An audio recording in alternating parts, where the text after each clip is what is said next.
Okay, so I'm gonna be reacting to some more Dokkan takes. By the time you're watching this, we will know what the part 2 characters or units are going to be. Is it Beast Gohan or is it not? My answer is yes, I'm saying it right now. Beast Gohan is confirmed by the time you're watching this, I guarantee you that. If I'm wrong, fair enough, I won't even be upset if I'm wrong. But most likely by now Beast Gohan will be confirmed. And that being the case, JP players, rejoice. Global players, well, we have to wait a long time yet, unfortunately. The sync can't come fast enough. But let's get right into it. People have always said their Easy A's were underwhelming.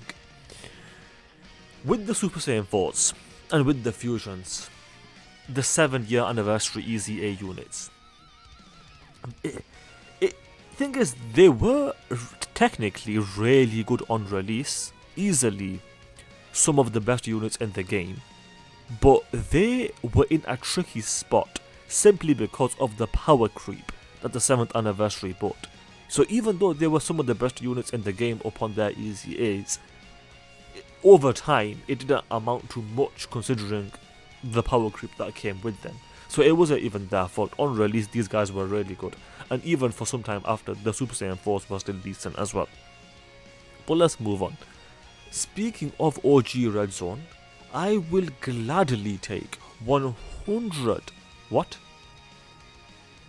I will gladly take Red Zone Broly, cancelling dodge, or Fusion Zamasu's AoE over the nonsense this guy did. 100% sealing and locking a random character. Yeah, to be fair, you're not wrong. Constantly sealing and locking characters is not a fun thing to do. So honestly, I'm not gonna argue with you. AGL UI Goku was always and will always be better. Well, he will always be better. I mean, maybe not actually, because UI Goku is gonna get his Easy A now. Frieza will get his Easy A in the future. So in the future, Frieza will probably be better. So this statement is probably not correct. We'll see though, we'll see. Although UI Goku is going to be really good with his Easy A. And right now, obviously, UI Goku is better because just dodging is something that's always going to be good. Unless there's a stage that cancels dodge. I've lost faith in this guy, especially in base. I'll be honest, I've not been using this guy much. But when I did use him, he put in a performance, so I'm not going to disrespect this Gohan because he was pretty good when I used him. So until he disappoints me, I'm going to defend him. And to be fair, it's going to be difficult for him to disappoint me considering I don't use him that much. The hate on this guy is forced. I mean, I won't disagree. And also, this Zamasu did just recently gain some value with the new Broly unit. You can put this Zamasu on that team. And he performs decently well because he's finally gotten some more villain units. So honestly, fair enough. Daily attempts are fine. Yeah, you know what? I'm gonna back that. Daily attempts are fine, but once you beat a stage, there's no need to limit it to certain amount of attempts. That I worded that badly, but the point that we're making here is the first time you beat it, there should be a daily limit, but then when you beat it, that limit should go away. Simple as that. I agree. I hate this type of event. No, these types of events, personally, I don't see how you can hate them. I mean, it's subjective, I suppose. Me personally, I'm okay with them. You don't have to do it. It's just there. Free extra rewards. A bit of fun. It's fine. It's fine. The ones... Nah, I don't know. I like all of these events, to be honest. Yeah, honestly, you're not wrong. The 50% support units have been really good. Like, they've been looking very impressive. I quite ironically though, this TN is the worst one out of all of them because he gets no defense on his super attack, which is very unfortunate for the TN. TN, he's still decent, but out of all of the 50% Easy A support units, like, he's probably the worst just because his super attack effect is so bad. I love defense. Sure, I'm with you so far, but this guy might literally be the first damage dealer that I will actually enjoy using. Yeah, I mean, his Easy A was much better than I was anticipating. It's not spectacularly overpowered, but his Easy A is good. It's good, and that's all I'll say about that. Earth-bred fighters, led by this guy, is the best team in the game, and superheroes is not close. As an individual category, Earth-bred fighters is certainly the best. I will back you on that. And this guy's leader skill is easily one of the best in the game, right up there with Vegito Blue. I'd give it a tie, to be honest. This artwork sucks. That's subjective, I'm not going to comment on that. Whatever strategy you prefer using and makes you enjoy the game is the best one. Sure, I'll allow that. As much as I love defense, you've said this before, and I think it's better than offense, sure. In this game, the two of them are as close as they have ever been, and you should not listen to people say defense is far superior. I mean, defense is definitely far superior, make no mistake about it. But as time goes on, offense is getting better and better because units are doing so much damage. Like, that has to mean something at some point, and we are at that point. So I will say defense is still far superior than offense, but like, offense is getting to be very important, and it is very important, especially now. The strongest mechanics: giant form, revive, 70% dodge, scouter. There's something missing here. All of these are easily some of the most powerful things in the game. There's one thing missing. There's one thing that is even more powerful than any of these. Do you want to know what that is? And I'm not talking about items. I'm talking about ushers, ghost ushers. Not literally ghost ushers, because they are items, but the effect. So what I'm talking about, I forgot what it's called, but it's when you activate the active skill and then the enemies can't do anything for one turn. That is the most powerful thing in the game. 15. Bad animations in base, lame OSTs. Sure. This guy does nothing, says nothing, makes nothing. Villains without BBB is already enough to kill him. This guy on the Heroes team is really good. I don't know what you're talking about. Slowly starting to think this. I'm not opposed to it. I'm not opposed to saying Goku's better than Piccolo Jr. Although it's tough. It is tough. It's very close between the two. Like, these two were masterfully designed. Let's just say that.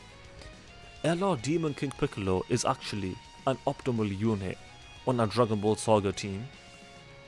Sure, I honestly, I don't know if this is right or not, so I'll just go along with it.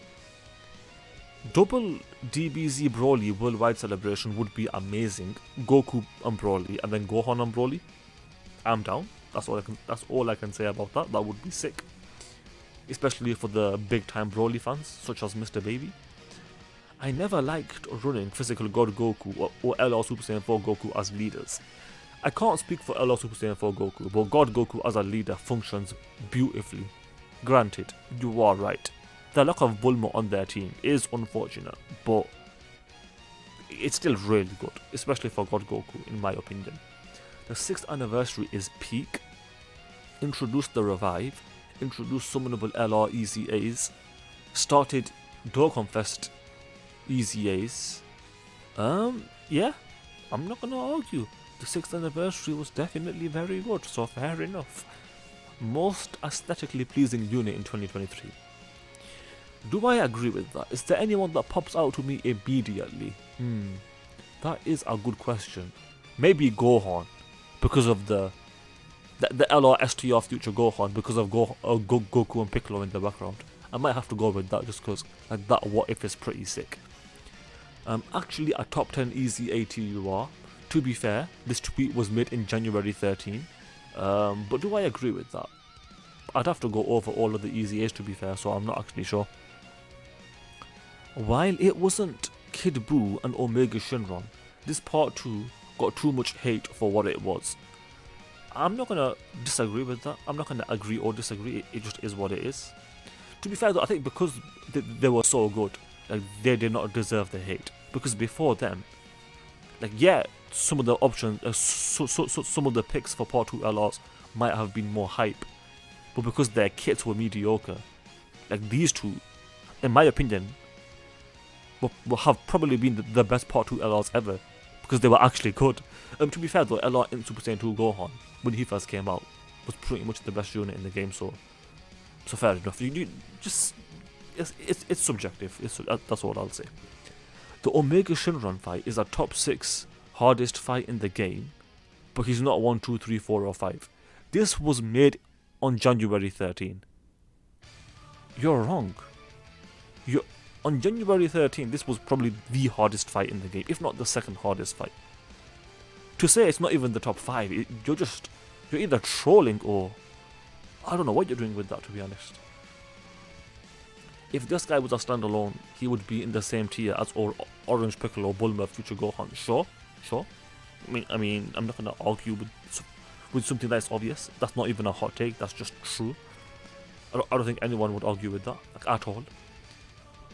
They choose which Easy A they want stronger and whatnot. They liked Beerus and Goku and dislike Goku, Black and Vegeta. Yeah, some of the Easy A's are really good, some of them are really bad. Which is why in the worldwide celebration, I was very happy with the Easy A's. Because there were a lot of bad ones, but there were a lot of really good ones too. So overall, I was happy with that. Every character deserves a Dokkan Fest. Deserves? No. Could they get one? Maybe. That's all I'll say for that. Deserves is a strong word though. If the Namek Worldwide Celebration did not have bonkers animations, what does that even mean? Very hard to redo a Goku versus Friedrich. What? I'm moving on. I think this is the last one. It is indeed. Before the Dismal Future Red Zone, this was true, and I feel you can argue it even now. No. In certain situations, as the 6th unit, I would rather take Birdku. I won't lie.